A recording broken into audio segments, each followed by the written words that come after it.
Olá pessoal, tudo bem? Então, hoje eu vou falar brevemente sobre esse livro aqui, Armas, Gêmeos e Aço, do Jared Diamond. A capa, ela realmente é bem feia, mas o conteúdo desse livro é incrível. Esse livro, ele é campeão do prêmio Pulitzer e essa é uma edição comemorativa dos 20 anos de publicação.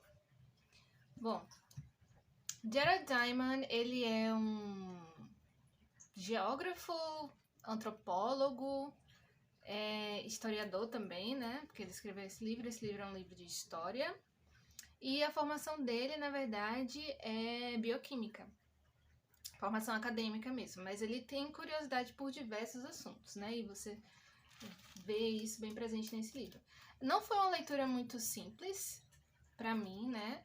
Eu fiz várias marcações aqui. Foi um livro que em algumas partes foi bem denso, foi bem difícil de compreender, mas foi um dos livros que com certeza agregaram demais aí pra minha vida. E eu vou explicar um pouquinho por quê. Esse livro todo, gente, de 400 e algumas páginas, é para responder uma pergunta. O Jared Diamond, ele tava passeando lá pela Nova Guiné. A Nova Guiné é um país que fica ali ao norte da Austrália. E ele estava passando um tempo lá, fazendo algumas pesquisas, principalmente sobre pássaros. E ele fez amigos com várias pessoas, inclusive ele coloca foto das pessoas, aqui tem umas fotos no meio do livro. E ele sempre menciona o povo da Nova Guiné com muito carinho. E aí um deles, chamado Yali, faz uma pergunta para ele, uma pergunta bem intrigante, que é a seguinte, eu vou ler aqui para vocês. A pergunta de Yali, né, que é o capítulo que abre o livro. Abre aspas. Por que vocês, brancos, produziram tanto cargo e trouxeram tudo para Nova Guiné, mas nós, negros, produzimos tão pouco cargo?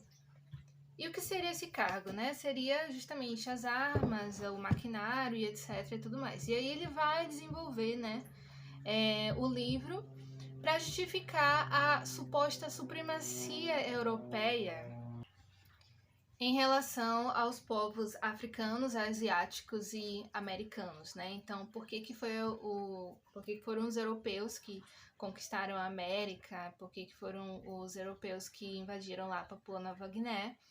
E por que o mundo é tão desigual e tão injusto, né? E para justificar isso, ele vai lançar mão de conhecimentos geográficos, climáticos e históricos, obviamente, né? Quando eu li esse livro, logo de cara eu já pensei numa coisa chamada determinismo geográfico, e aí eu vou precisar abrir aqui um parênteses para vocês para explicar brevemente o que seria esse determinismo geográfico. Eu não sou geógrafa, gente, então eu vou dar uma visão bem superficial da coisa. Na geografia, a gente tem duas grandes vertentes, né? Se tiver algum geógrafo vendo esse vídeo, por favor, me corrija aí. Mas tem duas grandes vertentes mais conhecidas, que são o determinismo geográfico e o possibilismo geográfico, né? O determinismo geográfico, ele vai dizer que o homem, ele tem que se adaptar às condições climáticas e geográficas do local em que ele nasce. Ele é meio que subordinado ele é meio que vítima dessas condições geográficas e climáticas. O possibilismo geográfico, por sua vez, acredita que o homem faz uso da criatividade e consegue meio que driblar essas questões climáticas e geográficas que teoricamente determinariam aí o seu destino, né? Então são duas correntes que têm esses pensamentos opostos.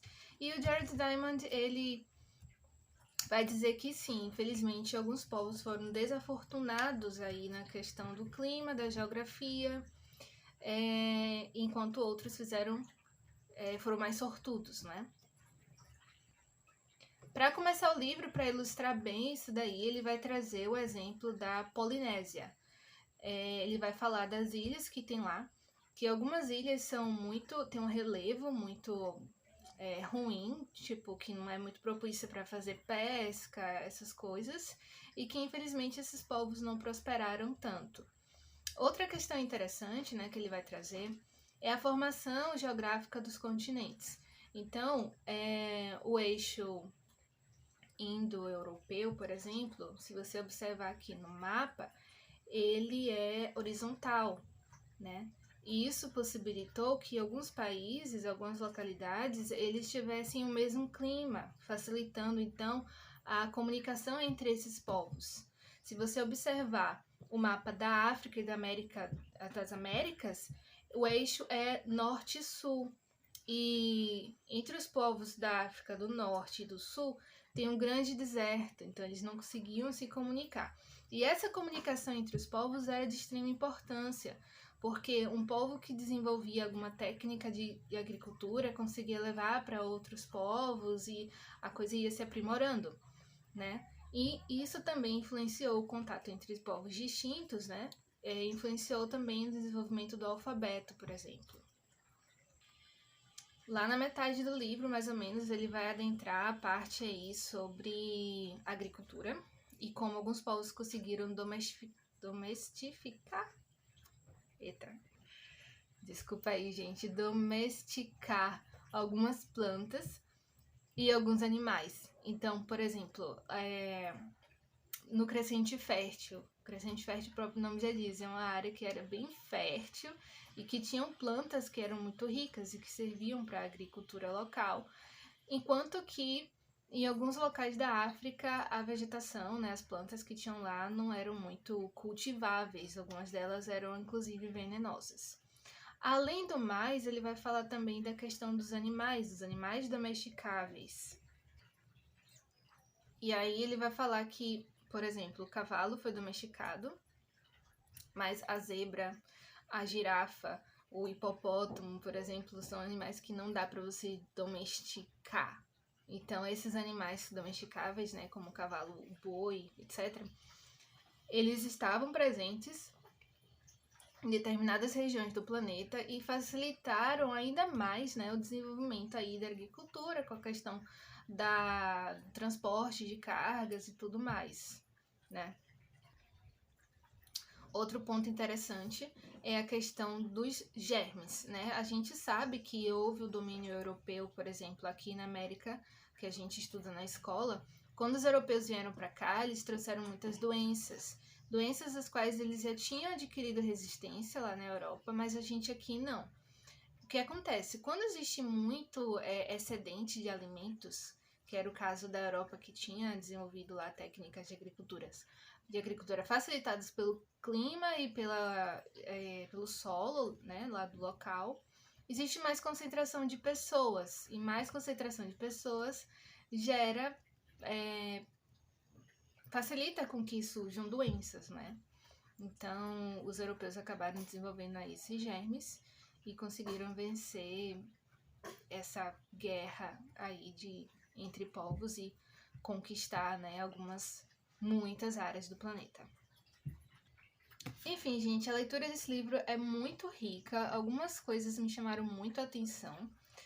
Uma parte em especial, ele vai falar da questão da China, né? A China, ela se unificou, é um território muito grande, e que se unificou principalmente, né, por conta do rio, tem um rio chinês, que eu não vou lembrar o nome agora, que ele atravessa toda a China, e essa unificação, né, essa união dessa grande massa de terra, fez com que eles falassem um idioma, se não o mesmo idioma, um idioma parecido, o que não aconteceu na Europa. A Europa não foi unificada, né? Você vê que a Europa é cheia de países assim pequenos. O que isso gerou? A Alemanha estava lá sempre observando o que a França fazia, que a França ficava observando o que a Espanha estava fazendo, que observava Portugal, e eles meio que estavam sempre disputando entre si quem desenvolveria as melhores técnicas, quem conseguiria conquistar outros territórios, etc. Enquanto que na China isso não acontecia, porque era um país unificado e tinha um único governo. E esse governo tomaria decisões que iriam ter consequências gigantescas, né, em todo um território. E ele vai explicar que isso foi um dos fatores pelos quais a China, que antes, né, era uma grande potência tecnológica, mas que acabou perdendo seu poderio para a Europa por conta das guerras entre as dinastias. E como era um território muito grande, uma decisão tomada por um grupo de pessoas pequenas no poder afetou toda a nação. Gente, então é isso. Eu não tenho como me aprofundar muito nesse tema. Eu acho que eu teria que ler esse livro mais uma vez, procurar outras leituras complementares. Mas tem alguns livros aqui que acho que servem como leitura complementar e que eu já comecei a ler, que é esse aqui, Prisioneiros da Geografia, 10 mapas que explicam tudo o que você precisa saber sobre política global. Ele vai explicar aqui nesse livro algumas questões de como a geografia influencia aí, né, as nossas vidas. E tem esse livro aqui também, Geografia, Pequena História Crítica, que vai falar também aí da questão do determinismo, do possibilismo geográfico e o que são essas correntes, etc.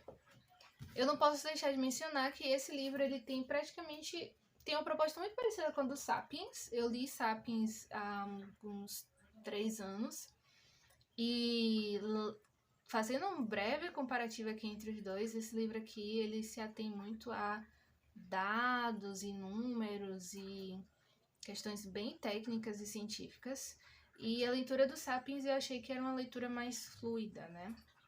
Mas eu não posso emitir uma opinião mais precisa porque eu teria que reler Sapiens para ficar com ele mais fresco na mente.